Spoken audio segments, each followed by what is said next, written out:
And hello and welcome back, everybody. It's another day, another way of the Dr. Bob Lee for 107.5 WBLS. Welcome to Open BX RX. Coming up on today's show, we're here from the publicity manager of a local organization that is spreading good vibes and holiday cheer all throughout the year through the sweet sounds of music. Speaking of music, we'll hear from a friend of the show who has been making waves throughout the U.S., and she joins us to highlight some of her most recent experiences at a music festival in Aspen, Colorado. After that, we'll speak to an award-winning artist who has 2 decades of experience in the entertainment industry. And then Bobby C., he steps into the room and with the latest in the world of sports. He has some good stuff. You don't want to miss that. And then lastly, we'll speak to the founder of an organization that is helping people to get through difficult times and much, much more. Stay tuned. All of this and more coming your way. We are now wide open.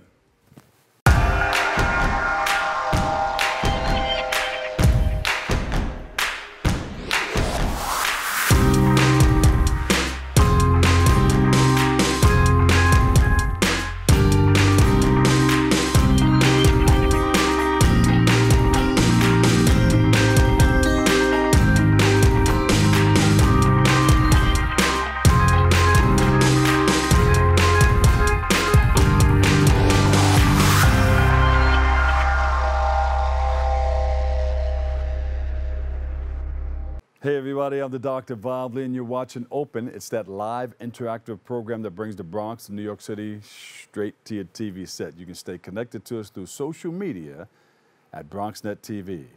Leading things off, our first guest is the publicity manager for the Riverdale Choral Society, and she sits down with us to speak about the great work that her organization does year-round to bring a little holiday cheer, to highlight some ways that you can get involved. So please welcome to the show, Naomi Marcus. Naomi, welcome, welcome, welcome.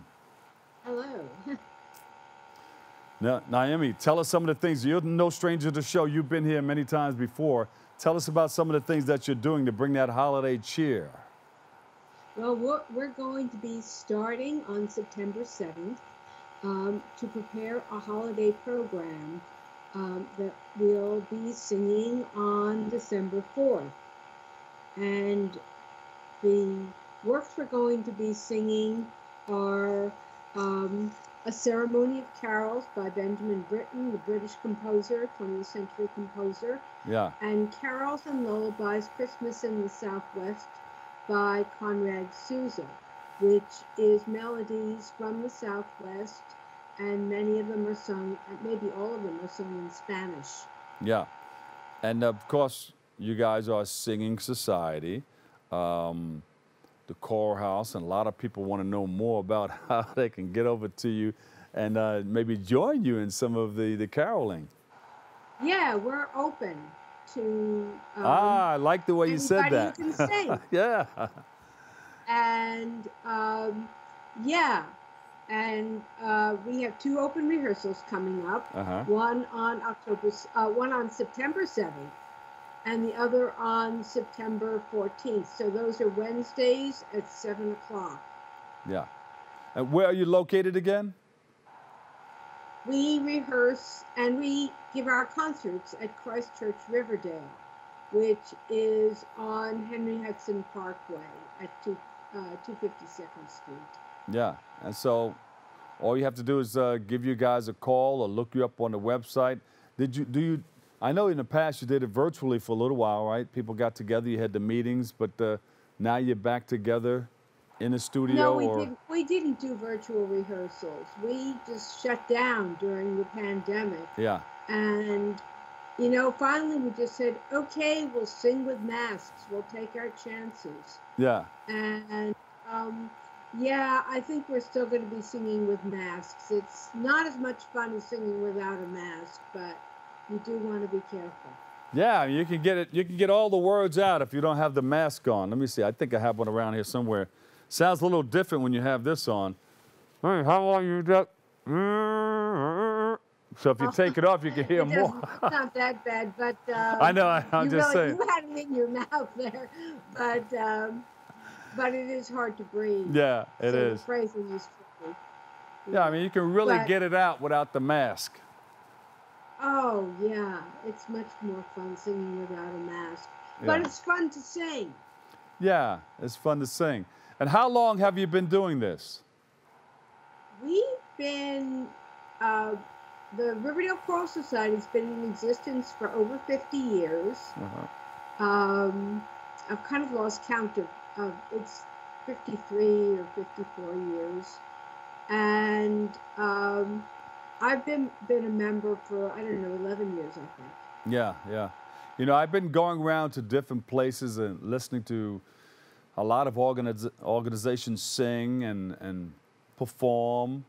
I've been on many stages before, and I would really love to come out and see you guys at work, see you guys just put it all together. And I know you have some things coming up. Tell us about it. Well, we do have the concert on December 4th.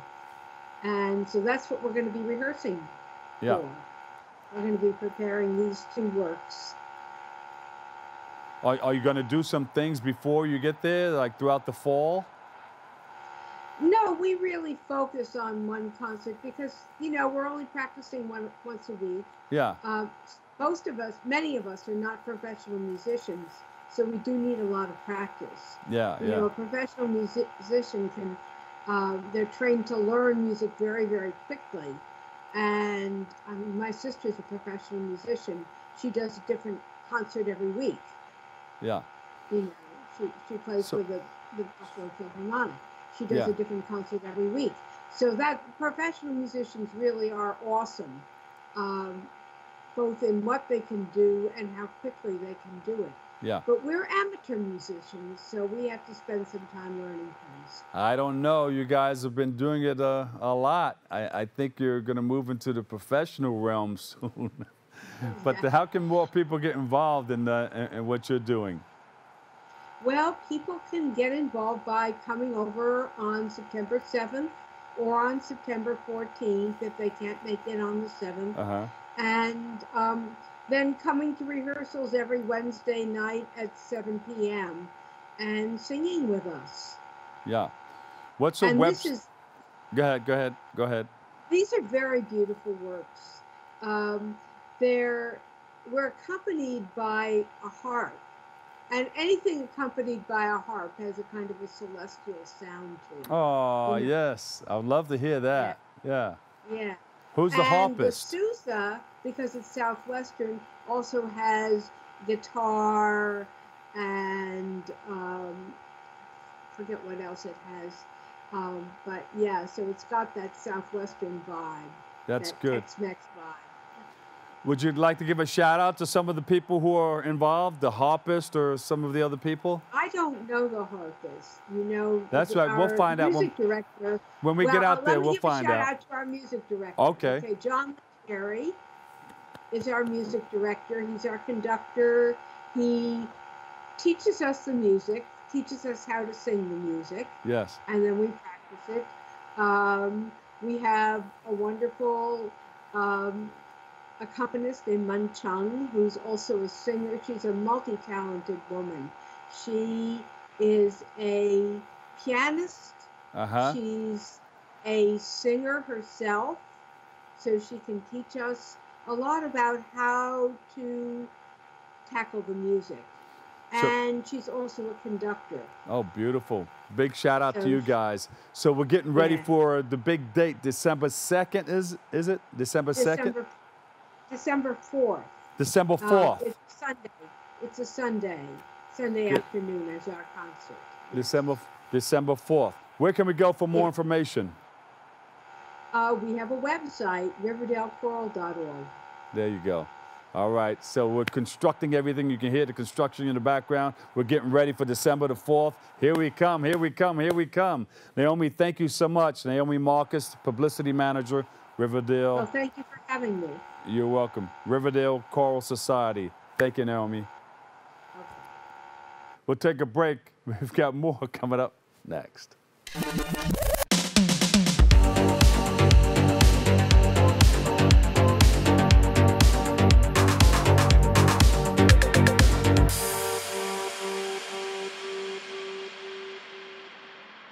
And welcome back. We didn't take too long, did we? We just took a quickie and came back. Our next guest is a mezzo soprano opera singer. She's a wonderful person, and she's also a voice and piano teacher. She does well with that. And she joins us today to speak about her experiences performing at the 2022 Aspen Music Festival and shed some light on what she's got planned and much more. So please welcome to the show, no stranger, Linda Collazo. Linda, welcome. Hi, thank you so much for having me. Wait, Linda. The last time we spoke, you were getting ready to go on this trip to Aspen, Colorado. How did that work out for you? It went really well. It was a very busy program, but it was the first time I got to work with people at a very high caliber. I was working with people that have performed all over the world at the Metropolitan Opera, people that were very famous, like Renee Fleming, Patrick Summers, Bryn Terfel, to name a few. And it was truly a dream come true.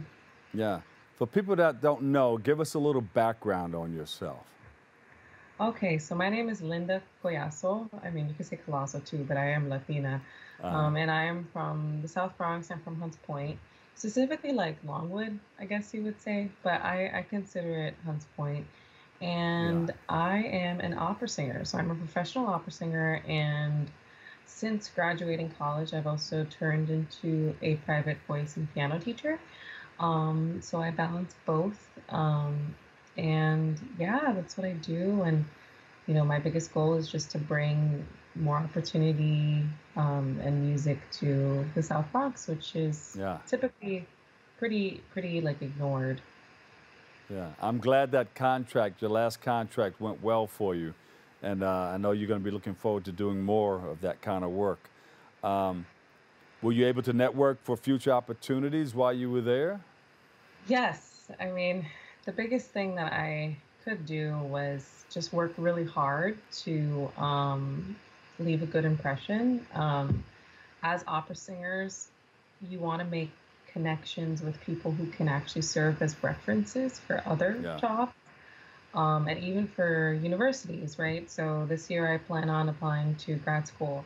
And luckily, I got one of the co-directors of the program to agree to write me a letter of recommendation. So I did make a lot of connections, a lot of networking. What was really exciting was I wasn't even seeking press.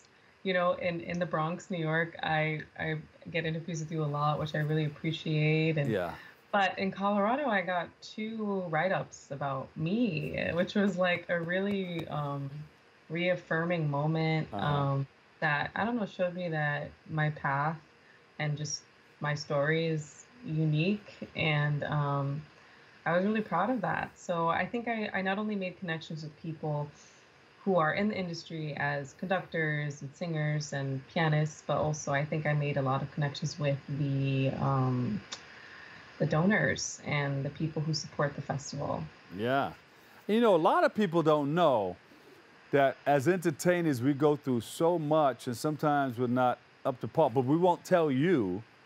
But there's some things sometimes going on backstage in our lives and in our minds, whether it be mentally, physically, psychologically, spiritually, you know. But we still have to go out there and give you that 100%. So you may not know what's going on, but we're going to give it to you, and we're going to come out of there, and then you got to go take care of business. You know what I'm talking about.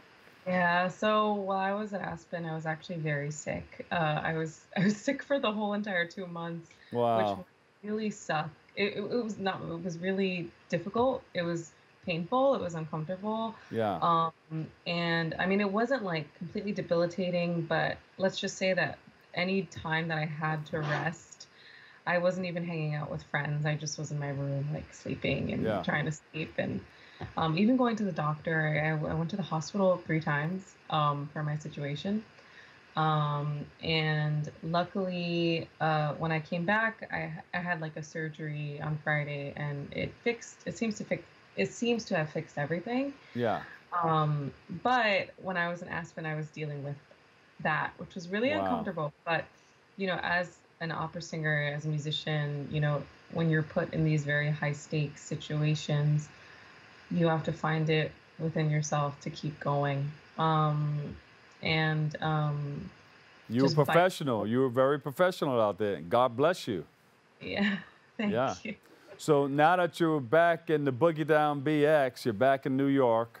Anything planned or anything that we can come and see you at, or any venues that are open for us? Yeah. So I plan to perform with a company in New York City called the SAS Performing Arts Company. We're going to do a concert version of Le Nozze di Figaro by Mozart, which is a really cute opera. I'll be playing a boy, but it's a really fun character, Carabino. And that's going to be at the end of September. Then after that, I'm going to have a bunch of recitals and concerts showcasing Hispanic repertoire and music. And that's going to be, some of it's going to be in the Bronx. I know I have one show with the Bronx Arts Ensemble at Hunts Point. But then other performances will be in Queens. Other performances will be in Manhattan. And then I have... Oh, you're busy. All right. That's how you do it. Yeah. Yeah. And then I have La Cenerentola, which is one of my bigger role debuts in November, which I'm really working hard to prepare for. Linda, it's a lot. When you play a boy, do you have to cut your hair or anything, or wear a baseball cap? Yeah, like wear a baseball cap. It's under the discretion of the costume designer. Like typically what I do is I just, fix my hair up, like tie it back. You already have the words and everything? You have the script? It's more like the Italian words and singing. I do have some of it, yeah. I always ask you to let us hear some of it, but you don't have to. Oh, let me see. No, you don't have to. It's up to you. Let me see. I can bypass it and ask about the Point CDC. Are you still teaching and working there? Yes, I am. So I was taking a break because I was away, but now that I'm back, we're going to resume our free piano and voice lessons for Hunts Point youth. So I will be scouting for people over the next couple months to work with me and hopefully other people if they let me hire people to teach youth, but mainly with me. And it will be one-on-one private lessons with little recitals in between. So I'm very excited about that. So people can sign up for them to get involved in the voice lessons? I think that if they were interested, they should email me. So on my website, there's my contact information, and that's the best way to get in touch. And then I will see if they qualify, because it's a free service. So I just want to make sure we pick people who are really in need. Yeah. Yeah. That's good. All right, give us your website, and we'll find out more about you on that and find out where you're going to be. You're going to put all of that stuff on your website, right? Yes, I am. Okay. So my website is www.lindacollazo.com, and you can just browse through the tabs to see my contact, my bio, my events, my resume, all those things, so you could see what I'm up to. You can also check out my Instagram at Linda Ritza. I'm on Facebook as well, my Facebook fan page. And that's how you can stay in touch with me. Well, Linda, welcome back to New York City. Welcome back to the Bronx. And make sure you get that rest before you go back out and do all those things. You got to heal up, Oh, because you know how it gets. When you're in demand, you're out there. You're going to be all over the place. I know. I definitely need to do some self-care, but I'm going in gradually, slowly. Yeah. The ticket information is on your website also? Yes. To all of the events? Okay. Give us that website one more time, and we'll put it on the bottom too. Sure. www.lindacollazo.com. There you go. Linda Collazo, mezzo, soprano, voice, and piano teacher. Thank you, thank you, thank you. We love you. Welcome home. Thank you. All right. We'll take a quick break right here. Stay tuned. We've got more. It's all coming your way next right here on Open.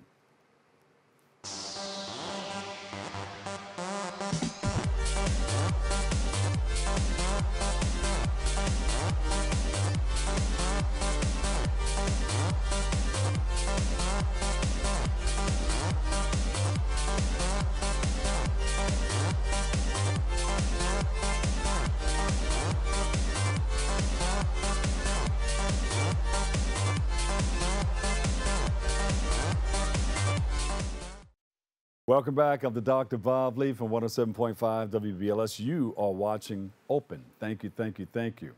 Our next guest is an award-winning artist. He is a New York native whose creative professional career spans over 2 decades. At 22 years old, he was one of the youngest art directors in Warner Brothers history, working on television classics such as Looney Tunes, Batman, Beavis and Butthead, Ren and Stimpy, and that's just to name a few. He's done a whole lot, and he's a dynamo in the art world, so please give him a warm welcome. Welcome to the show, Steve Cass. Wow. Welcome, welcome, welcome. Thank you, thank you. I'm so honored to be here. Like, for a minute I was like, why me? You know, why even be here? But I truly love the network and what you've been doing. I'm extremely honored to be here and to share my story and my art. And because it's time, you know, everything is a circle. And things keep going around. It's like a circle of love. So that love just keeps, you know, whatever you put out, that love continues to come back and manifest itself. So, you know, you've been doing this for such a while now. Tell us more about your growing up in New York City, or in the Bronx, right? You grew up in the Bronx. Well, I actually grew up in Harlem. In Harlem. 125th Street by the Apollo Theater. That's the other Bronx. And then later on, I moved to the Bronx. But I definitely grew up in a neighborhood that at the time was much more poor. And I grew up with, my family was poor, but I never really knew it because I was in a family of that did art. They were very creative. And so to me, I can draw anything, and I felt like I owned it and had it and experienced it, and to be able to have a creative mind to just grow up with parents that are doing it. And like my mom's an artist, and my grandmother was actually an artist also. She would do abstract art. So I tell people I was doing art before I was even born. You know, but to grow up in Harlem where it was like very emotional and creative, but it's the culture and it was a lot of love that I received from my father. My father would always, you know, he'll be like, son, come here. I'm like, what, Dad? You see that woman there? Yes, Dad. I love that woman. I adore that woman. So I grew up with this man just full of love, loving my mom while she did art. And I was just impressed and amazed. And I wanted to be part of it. And she let me be part of it. And it just kept growing and growing, the love for it. As a matter of fact, I thought everybody was an artist. I was like, what do you mean you don't draw? Since I grew up in this family of art. So it's been a blessing for me, and I've learned a lot, I've shared a lot, and to be here with you, it's like, such a huge honor, and like, again, I'm like, why me? But why not? You know, and that was that was something I went through too, because I was doing things with art that I never imagined and expected it to reach areas or people that, and the things I would hear back, I'm like, wow, are they talking about me? But I realized that. Is this art? That's pretty cool. We might have to work on it a little bit. But I realized that my art would speak louder than my words, so it was important for me to honor it and uplift kids and other people. Now, I met you in Harlem. Yes. It was during Harlem Week, and you were being honored on stage with a lot of other people like C.L. Smooth. And to be there with these names that when I was younger drawing, it was like what they did inspired me to do the art, you know. And I just put my head down and I just kept studying and studying and trying to do the best. I never tried to be better than anyone, but I always tried to be better than myself. Like I would say, like, the next one got to be better than this one. And now to be at this age and to be around these people that have done amazing things in their life and to be next to them, it's like, I got to tell you, it's like, it's just, wow. That's all I can say, wow. But you got that award, but that was the first, that wasn't the first. I've gotten a few already. That's one of many. What were some of the other awards? When I was you got one from Warner Brothers. Yes, the Looney Tunes President's Award is given to the company that has the best sales. It's about sales. So to get that award, that was the first one, and to be the art director with a team of 12, and to just get that was just amazing. Look at some of those right there. Oh, wow, yeah. Those are, you know, when I developed those at that time, you know, I went from graffiti where I was doing these characters that I could dress them up with whatever I wanted. So then they threw me in there and said, hey, here's Tasmania, here's Bugs Bunny, dress them up. I was like, oh, wait till you see this, you know? So you just had to dress up their characters. Yeah, so I just made them cool and hip. At the time, this division, it's a licensing company for Warner Brothers. Yeah. They were making about $14 million. And by the 1 year that I was there, the profits went up to $80 million for that division. You made them a lot of money. Yeah, yeah. So helped make them a lot of money. Yeah, yeah. There was a team. I can't say it's only me, you know, but just to be able to have fun. It was like it wasn't even work for me. It was like it was truly fun. I used to get the check. I'm like, damn, they want to pay me for doing this. All right. And that's the feeling right there. That's when I'm talking to kids in school or on college campuses or, you know, for corporations. You know, we bring that up. Yeah. They got it. You know, you got to love it so much that you got to figure, hey, I did this for free for a while. Yeah. You know, but now they're paying me for it. Right. Well, I'm making a living doing what I love. It's a combination of loving it, but at the same time, it's respecting it and believing in yourself. Because that was one of the things I remember thinking of an idea, and I would like, nah, let me not do that. And I would see it a few years later, and it happened a few times that I got to a point I was like, you know what? I'm going to start believing in what and that's when it started to flow. I started believing and knowing that there was no right or wrong. The wrong was for me not to do the art. That was the wrong. Yeah. So it was okay to make mistakes. You know, there was times where I was drawing things I hated, but I had to get through those ones I hated to get to the good ones, you know? Of course. So loving what you do and at the same time respecting what you do. One of the things I went through was I didn't realize I was blessed. I didn't accept that because I always had the why me, why me? I know this guy that's on drugs, this one is maybe in jail, and this one has passed away, and I was still doing my thing. So it got to a point where I said, you know what, why not? Because of some of the things I heard, why not, you know? And I accepted that, but once you do that, when you accept your blessing, now you have to honor it. You have to do your best. And for me, you have to uplift other humans, other souls, you know? Yeah. Because what you do will speak louder than your words. Yeah. You know, you do it for the reasons why you do it. You're passionate about it. What was the most important piece of artwork that you've put together, or the most, your best one that you've drawn so far, and the most meaningful? Oh, wow. I know a lot of them were, but you know, one that stands out in your mind. I mean, if profit-wise or for the company, I could say that this gift monster I created for not Disney, for Pepsi. I would say the gift monster I created for Pepsi, but far better than that was when I was I volunteered to be at the Ronald McDonald House. Yeah. And I was drawing some shirts, and I saw this lady bring over a little girl, and I'm like, what do you want to be? And she goes, I want to be Wonder Woman. Oh. Yeah, so I started drawing, and as I'm drawing it, the lady was describing it to her, saying, oh, what a beautiful star. Oh, wow. What a beautiful cape in the clouds. And at that moment, the pencil kind of rolled off the table and it hit the floor, and I saw her lean over with her ear, and I realized she was blind. Yeah, yeah. And she will never see the art, but she saw it.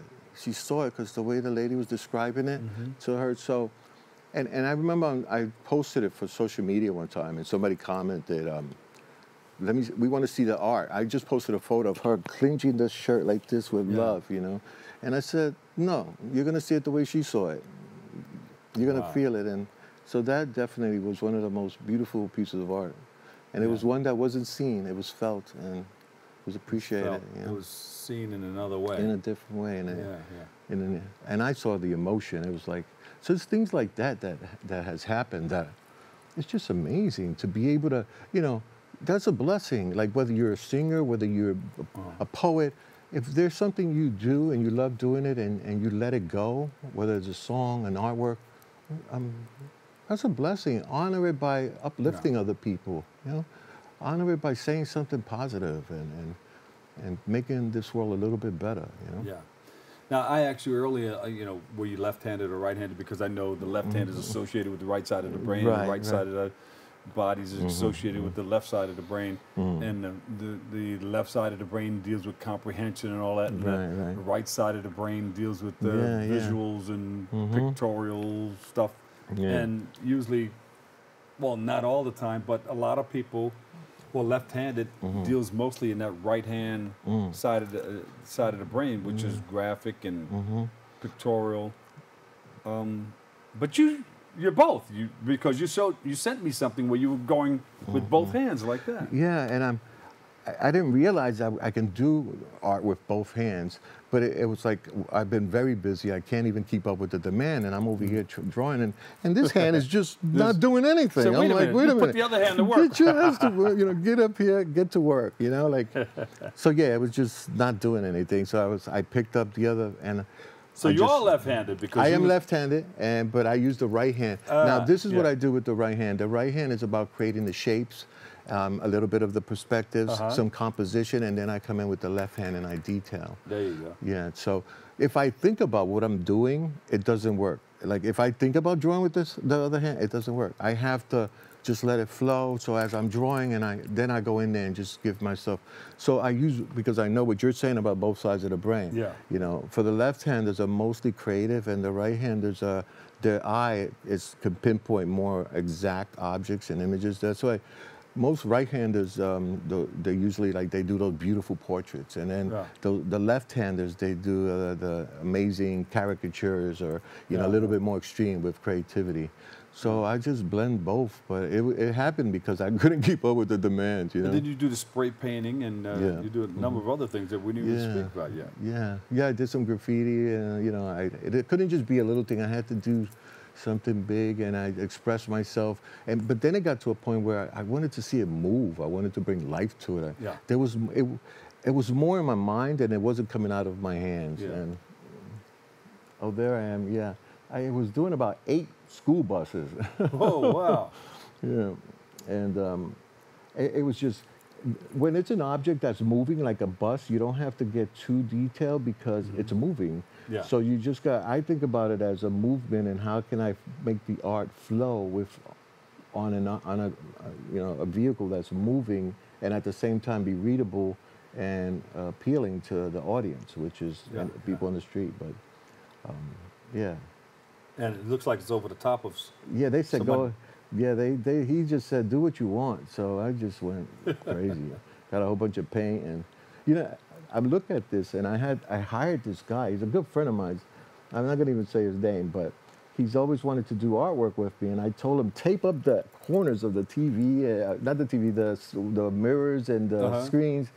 And I go back, and he did such a horrible job. I'm like, dude, And I had tried to let him paint. So you're a teacher also? Yeah, I teach, but I so probably can't help that guy. What's next for you? Well, what's next is I have, they're called cast-toons. Instead of a cartoon, it's a cast-toon.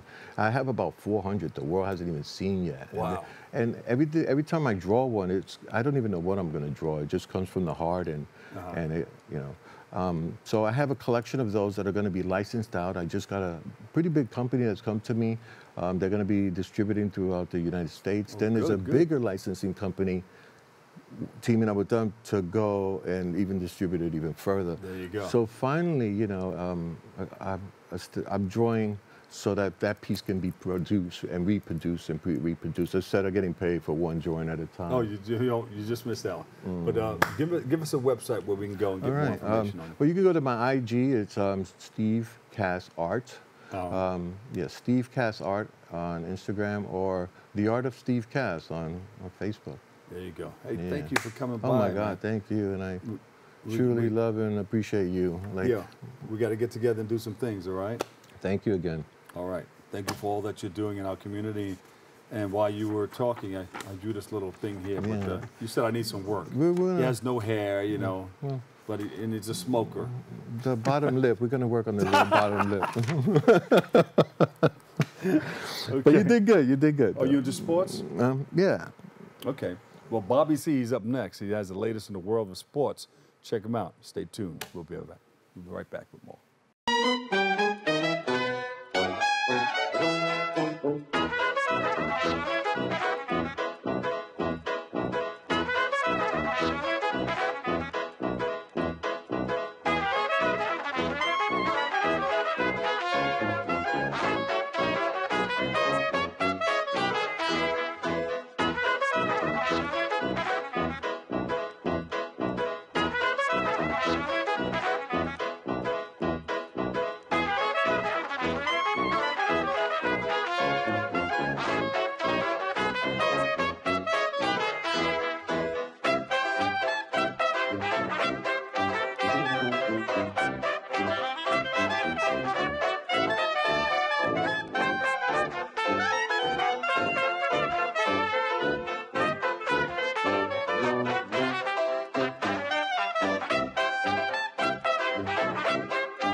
I'm back, baby. First time in the studio since pre-COVID-19 pandemic, and oh, it feels very good. To celebrate a brand new wrinkle to our segment this morning, this one we are calling Turn Back the Clock. This time of reflection got us thinking about the good old days here at BronxNet.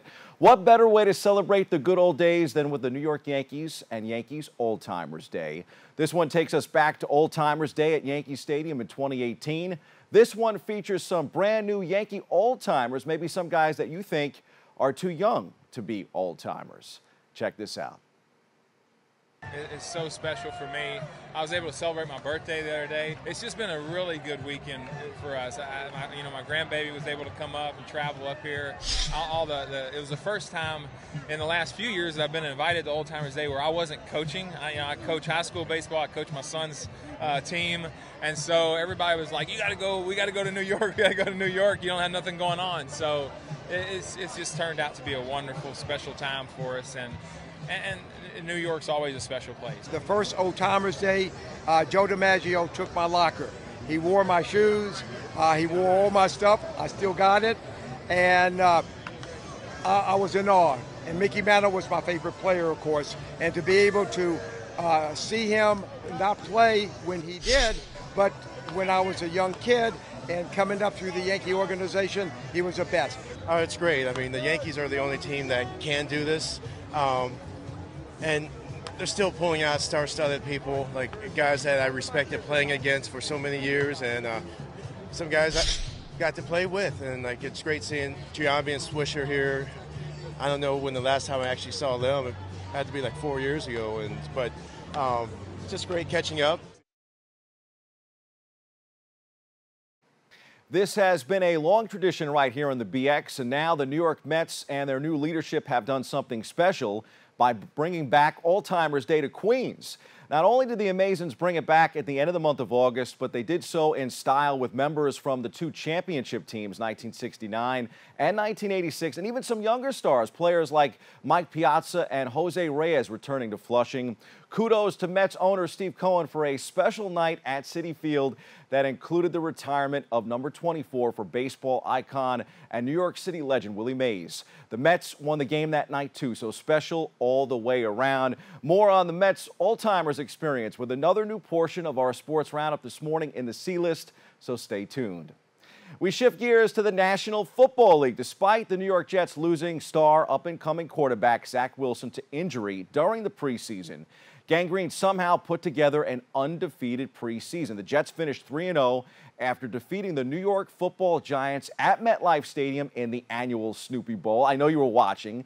The G-Men came in at 2-0 as well, but watched as the Jets stormed back in the closing seconds of the fourth quarter to win this one 31-27. The preseason usually does not amount to much when it comes to the regular season, but both the Giants and Jets have to feel good coming into the month of September and the start of the NFL's regular season. Jets head coach Robert Saleh can't wait for Sunday, September 11th, when the Jets open the season at home against Baltimore at 1 p.m. Here's Coach. I thought we got enough work in. The objective was to go out there, get our O-line together for the first time, and just go and execute the best way we know. I felt like they moved the ball well.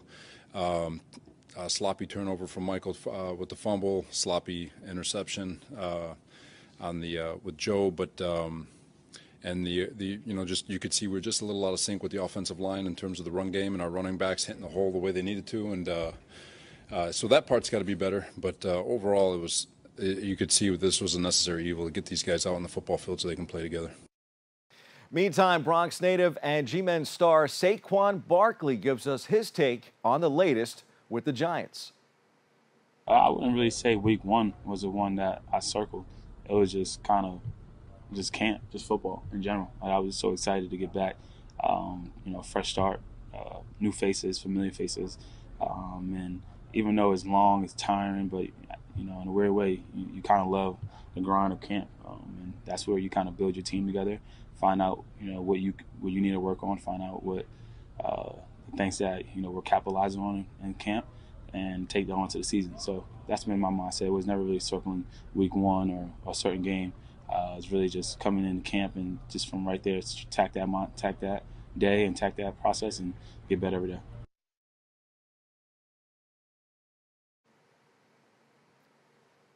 Barkley has taken his hits and bounced back nicely for the Giants. You could say the same for the newest UFC world champion, Leon Edwards. The MMA world still buzzing about his victory over Kamaru Usman. Edwards' triumph in becoming a UFC world champion is about so much more than the sport, so much more than the history-creating moment of being only the second British fighter to win a UFC title. To me, it's literally Rocky in real life. Michael Bisping reached the milestone at middleweight after his own deep struggles in 2016. Now there's Edwards, too. Edwards' cage nickname is Rocky, actually. The narrative goes deeper with him. The path to his victory is one with survival written all over it. Survival through hardship in Kingston, Jamaica, survival from gang culture as a teenager, and much, much more. Usman won the last one, but not this time, folks. Here's Edwards following the shocking upset in UFC 278. It's hard to put it into words, you know, and that's the reason why I broke down in the octagon, because it all just came down. Everyone's seen my path, everyone knows my path and how it went, and I've been saying all week that I believe that was the way it was meant to go, to build me into the man I am today, build my mental toughness. And even though that was one of my worst performances, I did not feel good in there tonight, you know, and I went out there and knocked out the pound for pound, so it is what it is. Closer to home, the New York Liberty of the WNBA have been a terrific Big Apple story this summer. The stars of the Women's Basketball League gave us a playoff berth despite injuries and some ups and downs during the regular season. Not bad for their first-year head coach and a young squad making strides in the BK in Brooklyn. We go back inside the locker room for more. There's a lot of great franchises in this league, but I think, you know, I see what Joe and Clara, their vision for this program, our goal is to bring a championship here, and I think we have the facilities. I think that's a great selling point, especially with the crowds that we've got towards the end of the career. I think getting that support, that's fun, and it's Brooklyn. So, you know, hopefully they like the pieces and what we did this year and what we're trying to build, and we're just a few pieces off. So it's not that we have to blow up the whole team. So we're just, a few pieces off. If we can get the right pieces, that will help, obviously, us continue our development.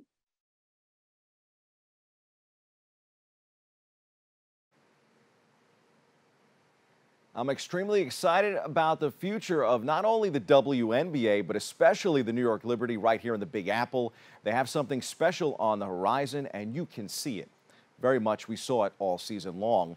Now might be the time for us to head into our attics, folks, and take a look at those baseball cards that have been discarded in the shoebox upstairs. The sports memorabilia market has been absolutely booming. I'm talking jerseys, trading cards, shoes even, fetching six-figure sums. Another memorabilia record was broken just recently. A mint condition 1952 Mickey Mantle rookie card was sold by Heritage Auctions for, get this, $12.6 million.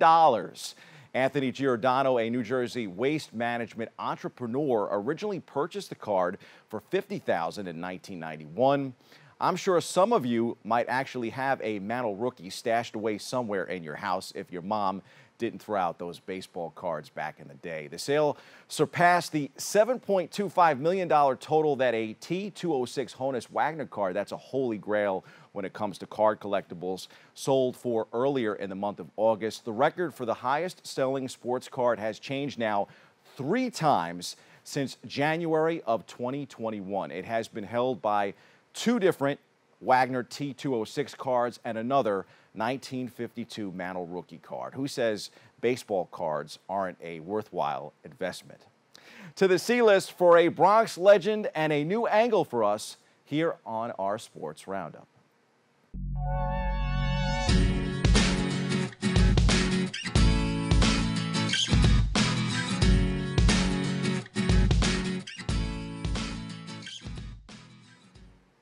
Our newest is called Where Are They Now? Well, Edward Kranepool is now 77 years old, and he looks mighty good, and he looked great at Mets Old Timers Day. You might not know this, but Ed Kranepool is from the Bronx. In fact, he's one of the greatest homegrown talents to ever play in this borough. He spent his entire Major League Baseball career with the Amazons, the New York Mets. He was predominantly a first baseman, but he also played in the outfield. Kranepool attended James Monroe High School right here in the Bronx, where he began playing baseball and basketball. Mets scout Bubba Johnard signed Kranepool in 1962 at the age of 17 as an amateur free agent here in the Bronx. The Bronx native then got his start with the expansion Mets in that inaugural season of 1962. The 17-year-old signed with the club that June after a successful season at James Monroe High School, where he hit 9 home runs to break a record set by Hall of Famer and fellow Bronx legend Hank Greenberg. Open quote, "This boy has got some major league power right now," close quote, then manager Casey Stengel said. Open quote again, "I'm damn glad that we got him for the good of the ball club in the future," close quote, the great Casey Stengel. It was marvelous to see Ed Kranepool back with the Mets at Old Timers Day. And folks, it's been marvelous to spend this Monday morning roundup right here with you from the confines of our BronxNet Studios. That's your look at sports. I'm Bobby C. We built a media network for you. BronxNet TV. Come learn in your new state-of-the-art studios at Lehman College. At Mercy College. And coming soon to the South Bronx in the Hub. Inspire with your stories, culture, history. Your Bronx on BronxNet. Engage with us. Connect with us at your channels and at BronxNet.tv. Learn, engage, inspire. BronxNet TV. From the Bronx to the world. BronxNet. And welcome back. Here we go again. Our next guest is an educator and founder of Wellbotics. She's here to speak about Wellbotics and how she's been able to help people navigate traumatic experiences through Wellbotics. So please welcome to the show, Dr. Pam Davis. Doc, welcome. Hi, thanks, Bob. Bob Lee. That's, oh my goodness. Listen, Pam, tell us a little bit about yourself. How did you start Wellbotics? Wellbotics started, actually, I guess the beginning of it was, I was into robotics. I am, a Lego kind of adult even. I started when I was a kid. Yeah. And I was diagnosed with breast cancer. And as a breast cancer survivor, I was part of a support group for women with gynecological cancers at Gilda's Club, Westchester. Yeah. And there were lots of women in that group who were moms and who were very concerned about their kids. They were, some of them more concerned about their kids than themselves, their own health. And so I started a robot club at Gilda's for kids in that community. The first Wellbotics lesson that we created was spoke to alopecia and just helped kids understand the physiological, social, and emotional parts of hair loss. So just to give them the opportunity to play with robots and discuss topics that might have been on their minds. Yeah. What should people know about Wellbotics? Because this is a company that you started because of some of the things that you've been through. What should other people know about Wellbotics? We are using STEM and robotics as a form of expression. I think a lot of people think of robots and they think of R2-D2 and little kind of autonomous beings running around the place and doing their thing. We use programmable robots. So kids learn to program robots and change the robot's behavior and understand how behavior changes in robots. And in doing that, they learn about their own behavior and maybe even how to change their own behavior. Mm-hmm. So yeah, I think that's the distinction that a lot of people don't understand. When we think of robots, we don't necessarily think of things that a kid has autonomy over to code. Yeah, and this is over in Park Slope in Brooklyn, is that right? We work in Brooklyn, we work in Queens, we worked in Manhattan, and we've worked in Westchester. So and you're coming to the Bronx. We are coming to the Bronx. We are coming to the Bronx. So what should parents and students get ready to learn when they step into your classroom or step into your space? Well, we work with social workers. We work in that direct clinical space. So essentially, we are going to be learning STEM lessons. We're going to be learning what makes a robot work, and we're going to be learning how to make a robot work, and how does a robot navigate obstacles in its environment, and how does a robot perceive sound or touch. And those lessons are used by the social workers in a lot of cases to create clinical experiences for the kids after we go. So what will kids learn from us? They'll learn about STEM and robots and coding and building, but what will they learn after us is almost as important, if not more so for some kids. And they get the opportunity to interact with the bots, with each other, with social workers, and hopefully learn something about themselves. Yeah. How can robots help with kids or people who had or have been through traumatic experiences? Well, first of all, you can't build a robot. I can't say you can't, but it's not typical to build a robot by yourself.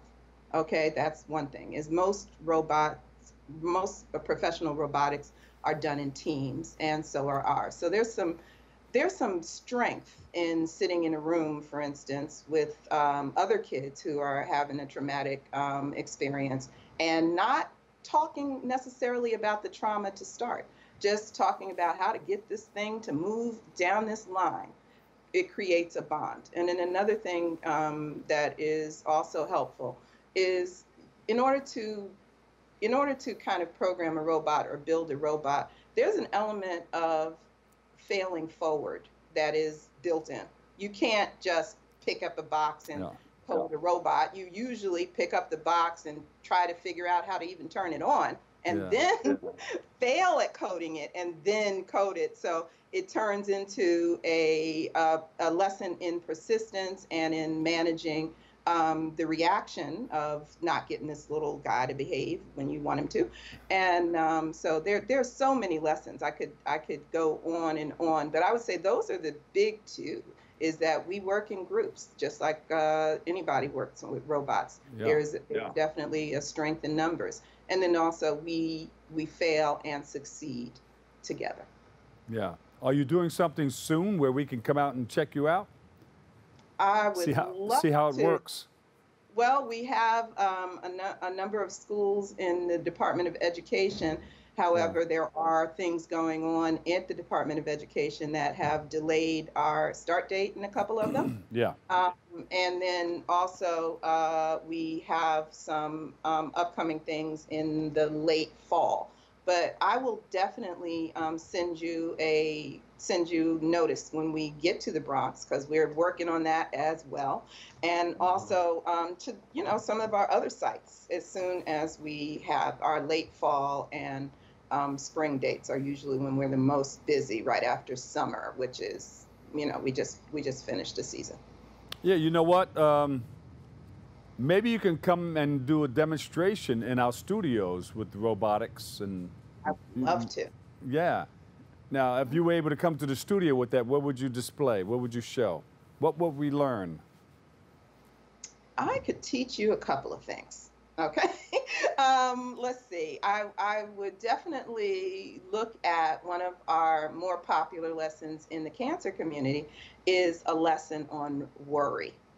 And we have a robot board where we learn how worry works, how to navigate different types of worries, and also what remedies or kind of interventions might be useful for worry. So we definitely could see doing something like that.